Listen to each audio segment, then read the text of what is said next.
Bonjour à toutes et à tous. C'est un culte particulier que nous allons vivre ensemble, puisque ce culte est à huis clos et qu'il est diffusé via le web. Et j'aimerais introduire ce culte, bien évidemment, par la prière, dans ces circonstances inédites. Je vous invite chez vous à vous incliner. Nous allons prier ensemble. Père éternel, nous voulons nous approcher de toi, nous tes enfants. Tu sais là où nous sommes, Seigneur, derrière nos écrans, en famille, seuls, et nous réclamons ta présence maintenant au travers de ta parole. Notre désir le plus profond, Seigneur, c'est de vivre l'Église telle que toi tu la vois.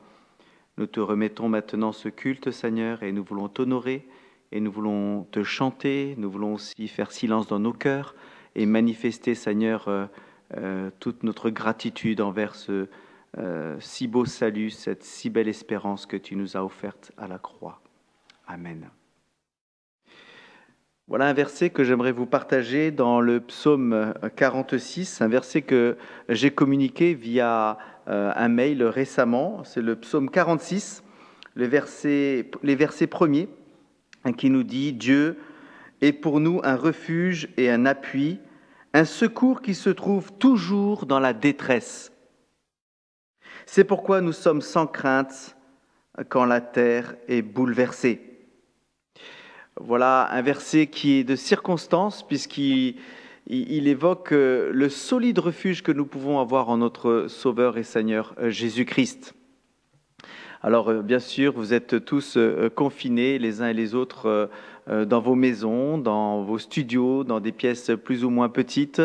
J'aimerais vous dire que j'ai eu les uns et les autres au téléphone. Je sais que vous avez usé de fraternité, d'affection les uns envers les autres en vous téléphonant. Je sais même que certains groupes de l'Église ont créé des groupes WhatsApp pour pouvoir communiquer entre eux. Et à cela, nous réalisons combien il est nécessaire pour nous d'avoir une vie communautaire. On réalise souvent beaucoup de choses lorsque nous n'avons plus l'occasion de pouvoir les vivre. Et c'est la réalité que nous vivons aujourd'hui au travers de ce confinement nécessaire pour combattre ce virus, le coronavirus. J'aimerais vous dire que certains de nos jeunes sont rentrés, sont partis ici de la région. Je pense à Timothée Keul qui est rentré en Alsace, ainsi que Déborah Daubleu qui est aussi rentrée. D'autres jeunes qui étaient dans des chambres universitaires sont allés avec d'autres qui avaient un peu plus d'espace, donc ils se sont confinés ensemble pour pas vivre trop de solitude. On peut penser aussi à Christine et Faten qui sont sur le retour du Sénégal. Normalement, elles devraient pouvoir revenir à partir du 23 mars. J'aimerais aussi qu'on puisse prier pour Denis qui a perdu son grand frère suite à un arrêt cardiaque. Donc dans ces moments difficiles où, comme vous le savez, vous l'avez certainement entendu de la part des autorités, les obsèques sont elles aussi à huis clos. Donc c'est toujours difficile de ne pas être présent dans ces moments-là quand on perd un être cher. Donc pensez à Denis et à Cathy. Nos personnes âgées, en règle générale, j'ai pu les avoir au téléphone, se sont organisées. Elles ont pu avoir chacun a pu faire ses courses, a pu organiser son confinement. Donc pour l'instant, nos personnes âgées vont bien. Prions aussi pour Matania, qui, comme vous le savez, avait ouvert grand la voilure des travaux et à la pastorale et qui, du coup, est complètement bloquée. Nous voulons prier que nous puissions avoir, bien sûr, le temps de pouvoir réouvrir la pastorale pour les camps d'été, en tout cas. Mais Dieu seul décidera de tout cela. Pensons aux familles aussi qui doivent occuper leurs enfants dans la maison, doivent apprendre à vivre ensemble du matin jusqu'au soir. Et les enfants ne manquent pas d'imagination pour s'occuper. Ça sera certainement l'occasion de de retisser des liens forts les uns avec les autres au sein d'une fratrie, au sein même d'une famille. Nous allons vivre ce culte en chantant et je voudrais vous inviter à chanter les cantiques qui vont vous être proposés maintenant. Vous avez 4 cantiques qui vont vous être projetés avec les paroles. Vous aurez en fond, bien sûr, les frères et sœurs qui chantent. Ce sont des enregistrements que nous avons conservés, que nous rediffusons maintenant. Et j'aimerais qu'on puisse chacun chanter vraiment ces chants à la gloire de notre Dieu et que, Seigneur, ces louanges, cette adoration de chaque frère et sœur, là où il se trouve, puisse monter jusque devant ton trône comme un parfum de bonne odeur, car nous voulons véritablement nous approcher de toi avec notre adoration, nos louanges et nos prières.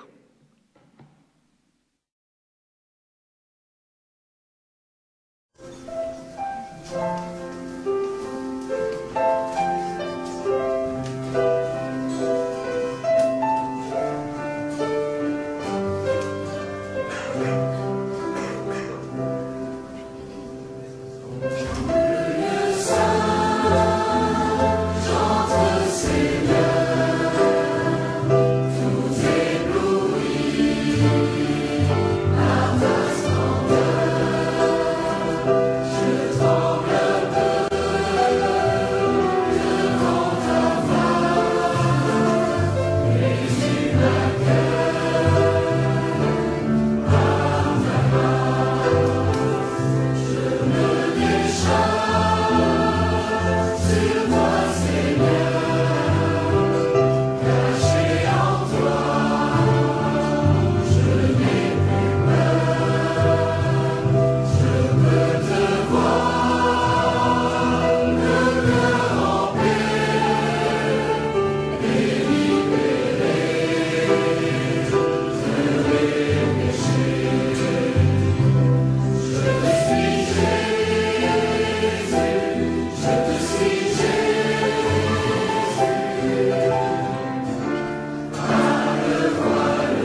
Tu es la source de toute espoir sur terre.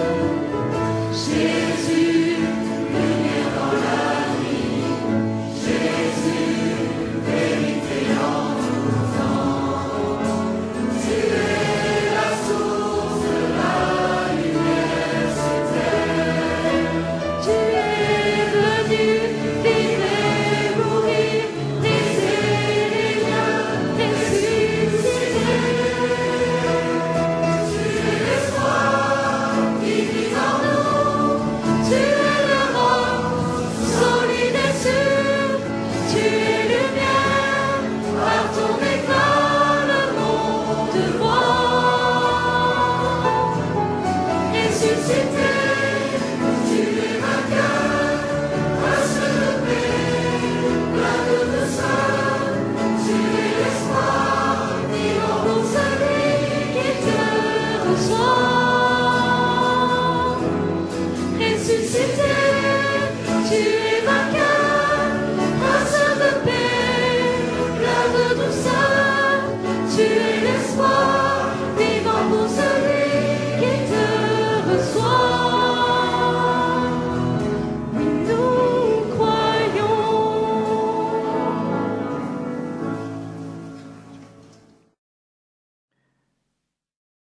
J'aimerais aujourd'hui partager un texte qui se trouve dans l'Épître aux Philippiens. Et le titre que j'ai voulu donner à ce message est de circonstance. L'Évangile est-il en confinement ? Et j'aimerais qu'on puisse regarder un passage qui se trouve dans l'Épître aux Philippiens, au chapitre 1er, et je vous invite à lire le verset 12 à 18. Philippiens, chapitre 1er, versets 12 à 18.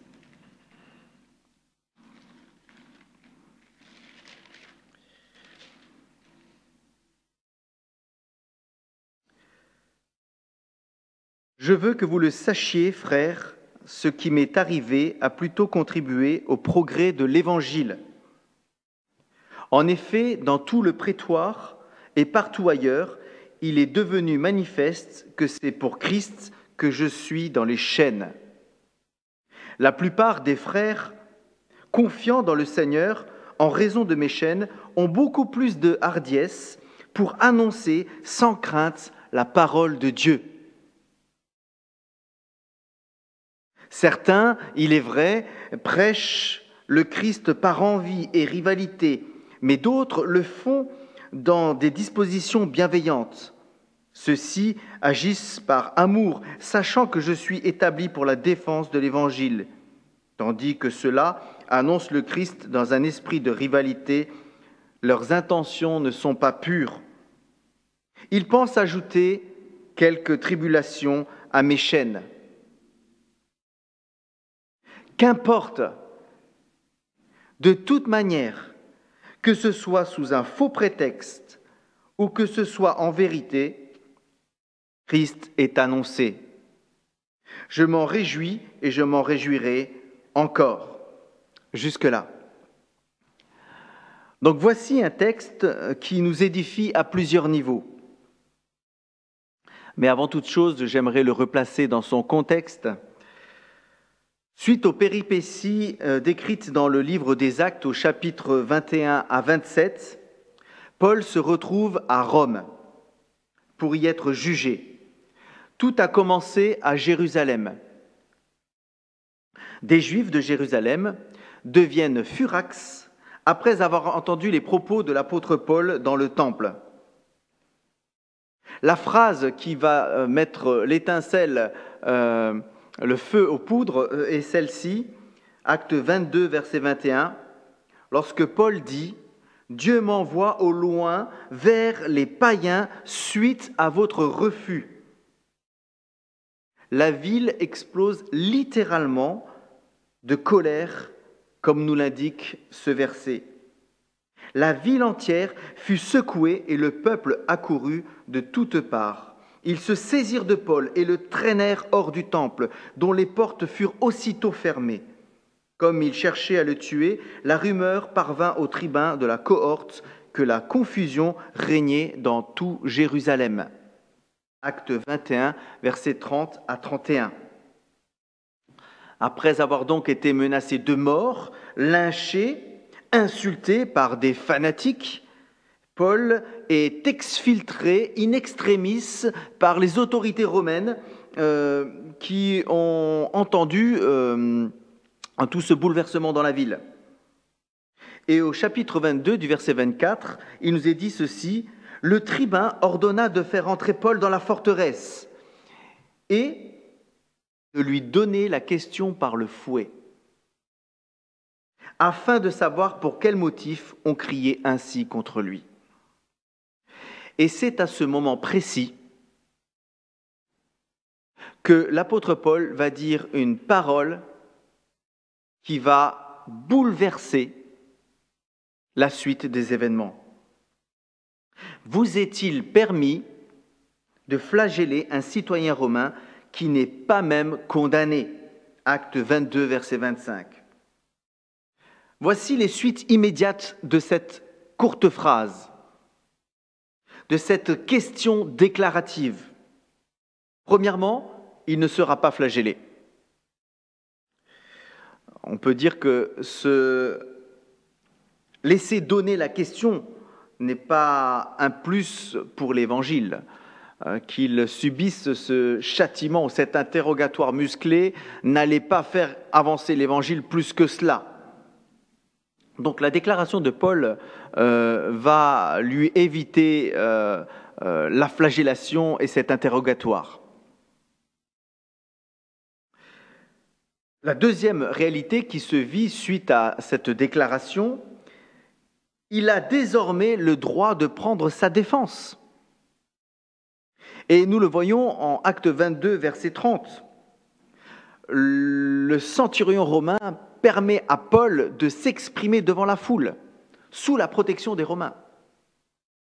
Et puis pour terminer, et c'est certainement là le point culminant de cette phrase, en déclarant qu'il est citoyen romain, Paul va rentrer dans un processus qui lui permettra d'user des droits attachés à son statut, et il en appelle donc à César pour l'exécution de son jugement. De Jérusalem, il sera transféré à Césarée. De Césarée, il sera transféré à Rome. Lors du voyage, l'apôtre Paul subit un naufrage à Malte et après 3 mois, il embarquera pour Rome pour être jugé. Les chefs d'inculpation, essentiellement 2, venant des Romains, ils le soupçonnent d'être un rebelle égyptien. Ils le confondent avec un autre personnage, un révolutionnaire égyptien. Deuxième chef d'inculpation, il vient des Juifs. Il l'accuse d'un complot religieux. Il appartient désormais à Rome de statuer sur le cas de l'apôtre Paul.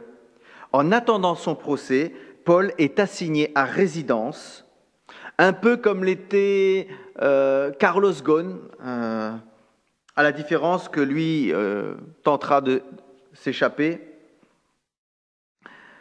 C'est donc de Rome que cette épître aux Philippiens sera rédigée dans les circonstances que nous connaissons maintenant. Alors, quelle est l'intention de l'auteur dans ce passage pour nous aujourd'hui? Il souhaitait affirmer aux croyants de Philippe une vérité forte. Malgré les apparences, la situation reste sous le contrôle de Dieu. Il n'y a pas de coup du sort. Il n'y a pas d'échec pour le croyant. Il n'y a pas d'obstacle à l'Évangile. Il n'y a rien de nouveau sous le soleil. Paul aurait très facilement pu conclure en affirmant que cette mésaventure allait restreindre son ministère apostolique. Tous ses projets missionnaires tombent à l'eau. Et que dire de l'édification qu'il aurait pu porter à plusieurs frères et sœurs? Et l'implantation de nouvelles églises, qu'en est-il?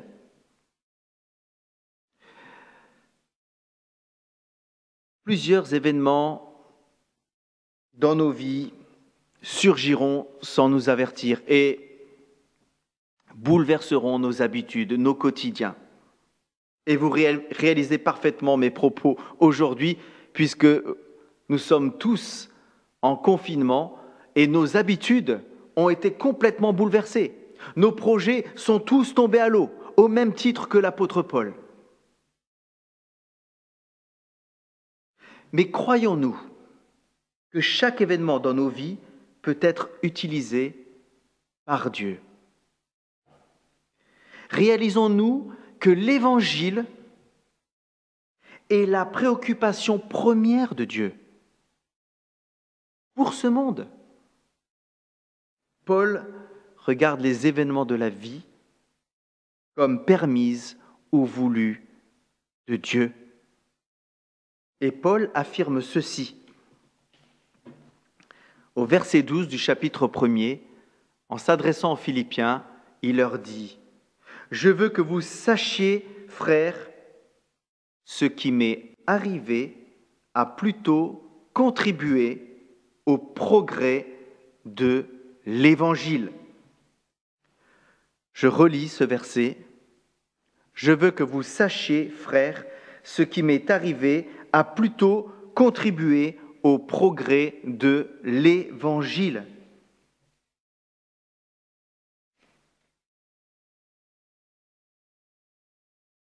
Paul démontre au travers de ces quelques versets aux Philippiens, mais à nous aujourd'hui encore, que tous les événements, quels qu'ils soient, n'empêcheront jamais la venue du royaume de Dieu dans ce monde. Et voici les preuves que l'apôtre Paul met en avant pour les Philippiens et pour nous aujourd'hui. L'Évangile ne peut être confiné. Et nous en avons la preuve dans ce passage. Au verset 13, il nous est dit, « En effet, dans tout le prétoire et partout ailleurs, nul n'ignore que c'est pour Christ que je suis dans les liens. » Dieu utilise l'inutilisable. C'est une manière qui n'est pas nouvelle, une pratique que Dieu a usée abondamment. Nous avons tous en souvenir que Dieu a utilisé de simples cruches avec Gédéon pour faire fuir Amalek. Nous nous rappelons tous de cette histoire d'un jeune homme qui s'appelle David et qui combat un géant aguerri au combat avec une fronde et une pierre. Dieu se sert du confinement de Paul. Il était assigné à résidence. C'est une forme de confinement. Il s'en sert. L'Évangile n'est pas bloqué. L'Évangile, quant à lui, n'est pas confiné. Les Romains ne se rendaient pas compte que les chaînes qu'ils mettaient au poignet de Paul le libéreraient plus qu'elles ne le lient.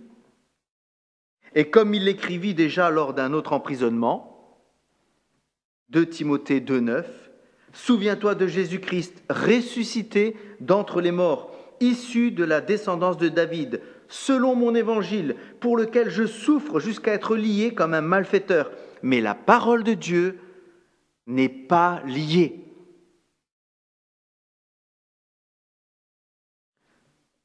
Nous savons du reste que toute chose concourt au bien de ceux que Dieu aime, de ceux qui sont appelés selon son dessein, nous dit l'Épître aux Romains au chapitre 8, verset 28.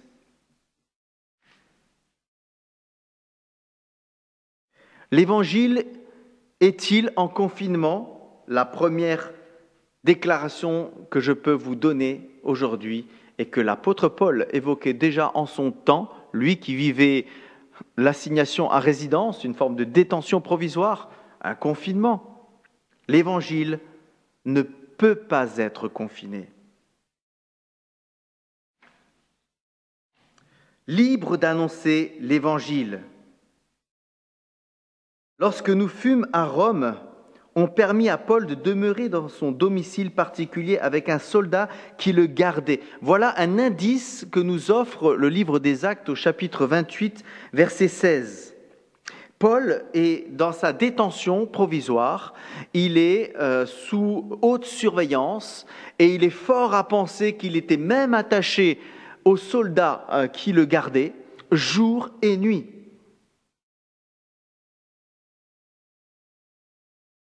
Paul est donc enchaîné à un garde prétorien jour et nuit. En réalité, ces chaînes le mirent en contact avec une population dont Paul n'avait pas contact avant. Les soldats étaient relevés toutes les 6 heures et cela dura 2 ans, comme nous l'indique ce verset du chapitre 28 des Actes, verset 30. Paul demeura 2 ans entiers au domicile qu'il avait loué. Il recevait tous ceux qui venaient le voir. Alors, faites le calcul.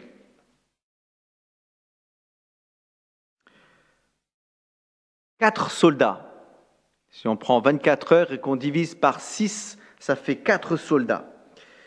4 soldats multipliés par 365 jours, ce qui nous fait 1460 jours. On multiplie par 2, cela nous fait 1920 jours, donc 1920 soldats.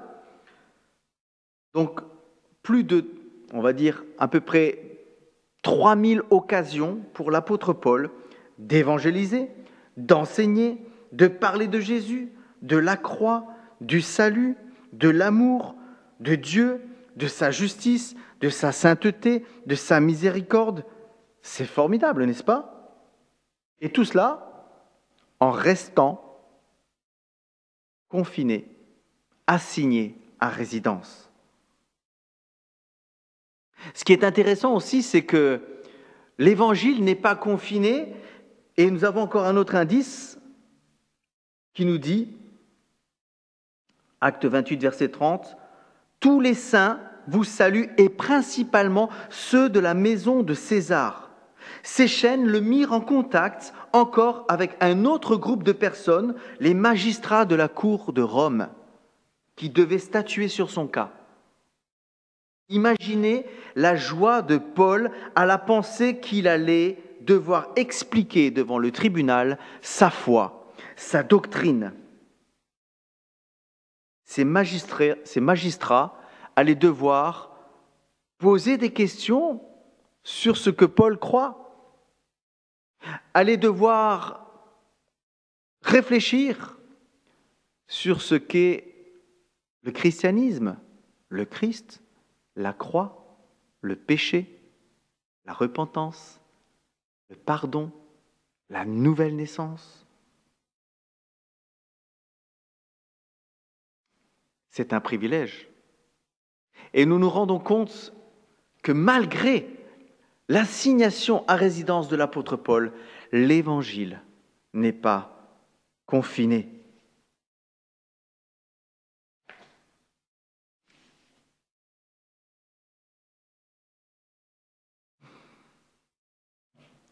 L'apôtre Paul réalisait-il vraiment ce qu'il était en train de vivre?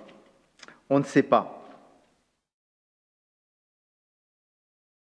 L'Évangile, quant à lui, n'est jamais confiné. L'Évangile, la deuxième réalité que l'apôtre Paul affirme dans ce passage, c'est que l'Évangile est toujours plus présent. Si toute circonstance bonne ou mauvaise concourt au bien de ceux qui aiment Dieu, comme nous l'indique l'Épître aux Romains, chapitre 8, verset 28, c'est qu'il y a une raison. Nous avons une explication. Nous n'avons pas peut-être une explication sur les faits, mais nous avons une explication quant à la destination de ces faits. Voici le sentiment qui peut nous habiter. Nous ne connaissons pas toutes les raisons de nos malheurs. Et vous savez que je ne peux pas répondre pleinement à cette question. Pourquoi tel ou tel malheur s'abat sur le monde? La seule vérité que je pourrais affirmer, c'est que ce monde est maudit. Le péché est la cause principale de tous nos pleurs. Ce que je peux dire, c'est aussi que Dieu n'est jamais dépassé par les événements. Et l'incarcération de Paul pousse des frères et des sœurs à se mobiliser. Jamais dans l'histoire de l'Église, l'Évangile ne cessa de transformer des vies. Dieu marque l'histoire des hommes par des faits qui sont censés manifester le vrai sens de la vie. Qu'est-ce que la vie sans Dieu? L'Évangile ne peut pas être confiné et l'Évangile marchera toujours de progrès en progrès. Mais nous constatons que malgré des messages forts de Dieu au monde, il y a toujours des personnes qui ont des explications, des doctrines, des philosophies pour apporter des réponses qui en réalité ne sont que des excuses pour ne pas regarder vers la croix, pour ne pas regarder celui qui les a tant aimés, pour ne pas regarder Dieu qui veut leur salut. On use abondamment de ce qu'on appelle de la dialectique. J'aurai une petite anecdote sur ce sujet. Les fermiers d'une coopérative ont interrogé le maire en lui disant « Qu'entend-on par dialectique ?» Je ne peux pas vous expliquer, mais je vais vous donner un exemple. Imaginez que deux des vôtres viennent vers moi. L'un est propre, l'autre sale. Je leur offre un bain. Lequel des deux va accepter le bain? Le sale. Non, le propre, répond le maire, car le propre a l'habitude de se baigner et le sale n'en voit pas la nécessité. Lequel acceptera donc le bain? Le propre. Non, le sale, car il a besoin d'un bain. Qui va accepter le bain?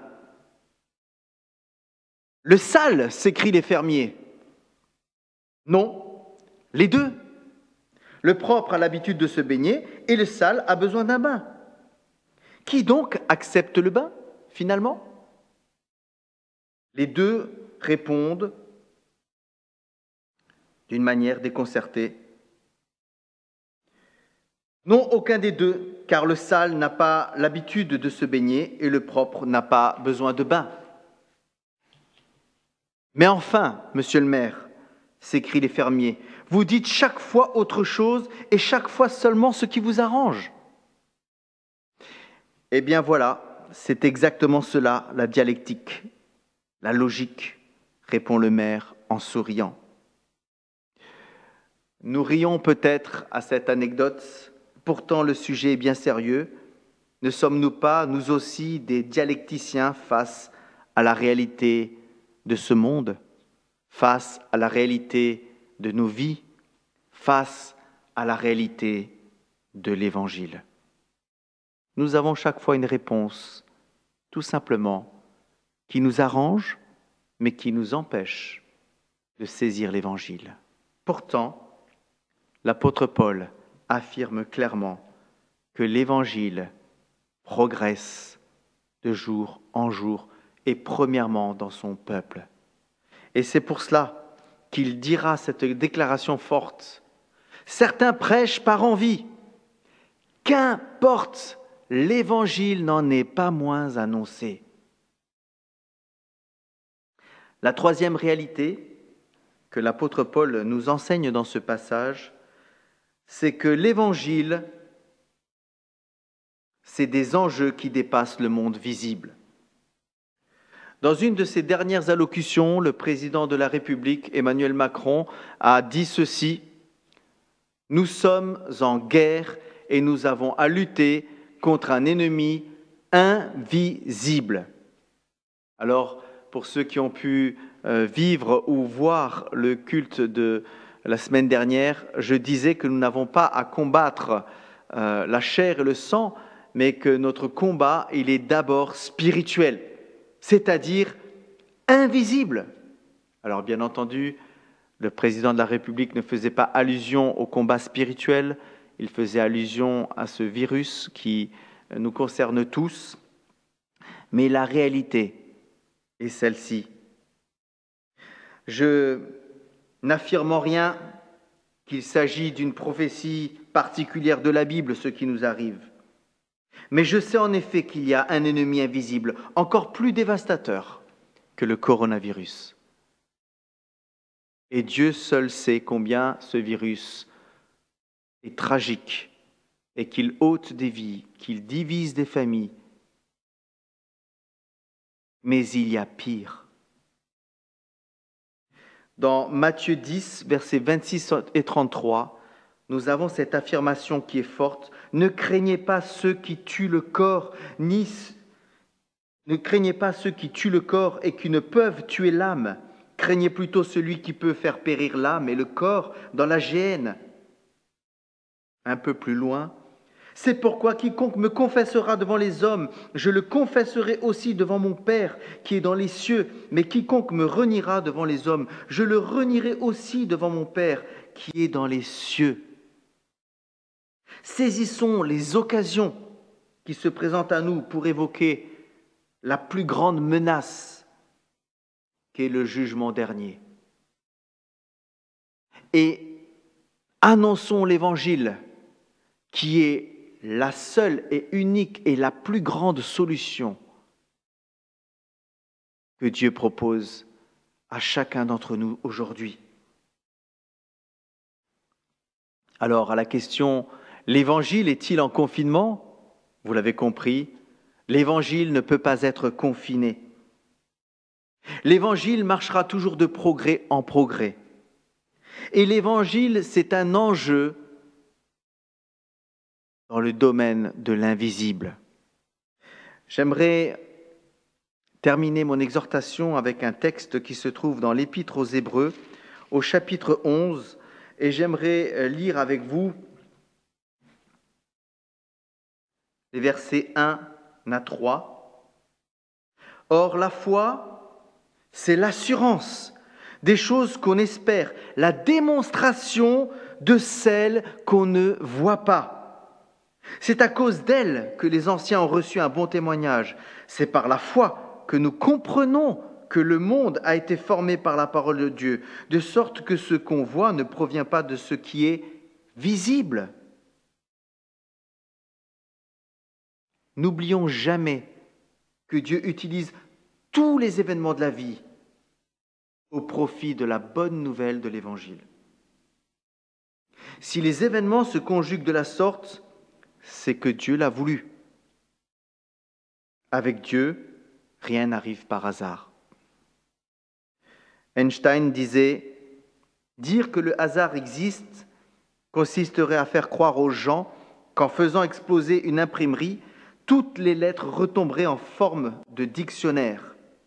Le hasard, c'est tout simplement quand Dieu se promène incognito. » Alors, comme nous le dit Colossiens 4, versets 5 à 6, « Conduisez-vous avec sagesse envers ceux du dehors. Rachetez le temps, que votre parole soit toujours accompagnée de sel, afin que vous sachiez comment vous devez répondre à chacun. » Colossiens 4, 5 et 6.